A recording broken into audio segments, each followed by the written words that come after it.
À compter du 1er janvier 2016, tous les employeurs devront mettre en place une complémentaire santé pour tous leurs salariés. Cette généralisation de la complémentaire santé implique la mise en place de garanties minimales décrites dans ce que l'on appelle le panier de soins ANI.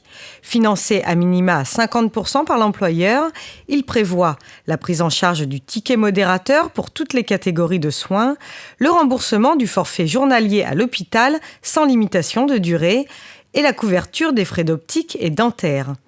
Ce panier de soins ANI est encadré par le contrat responsable qui fixe des planchers, mais aussi des plafonds de garantie. La loi de financement de la sécurité sociale de 2014 a posé les bases d'une réforme qui vise à renforcer les conditions du contrat responsable, redéfinies dans un nouveau décret paru le 19 novembre. Ce décret qui vient enfin de paraître et qui était tant attendu par l'ensemble des acteurs du marché vient fixer les limites dans lesquelles le contrat collectif dans l'entreprise va devoir s'inscrire pour pouvoir continuer à bénéficier des avantages fiscaux et sociaux.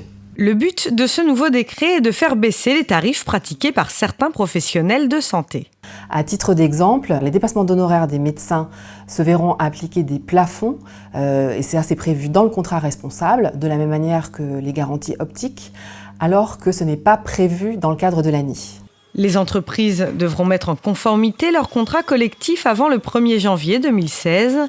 Et pour celles qui n'ont pas encore mis en place de contrat collectif, il faudra bien vérifier que le futur contrat s'inscrit dans ce cadre bien défini. Bien, pour les entreprises, l'articulation de ce texte avec l'ANI est extrêmement complexe et il est à mon sens très important qu'elle soit bien conseillée et accompagnée par des spécialistes qui sauront les aider à s'y retrouver dans les méandres de cette réglementation qui est très complexe et très pointue.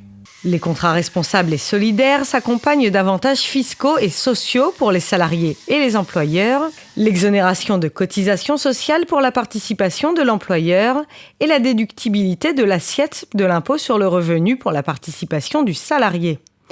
Tous ces avantages renforcent l'image sociale d'une entreprise soucieuse du bien-être de ses salariés et sont vecteurs de fidélisation au sein de l'entreprise.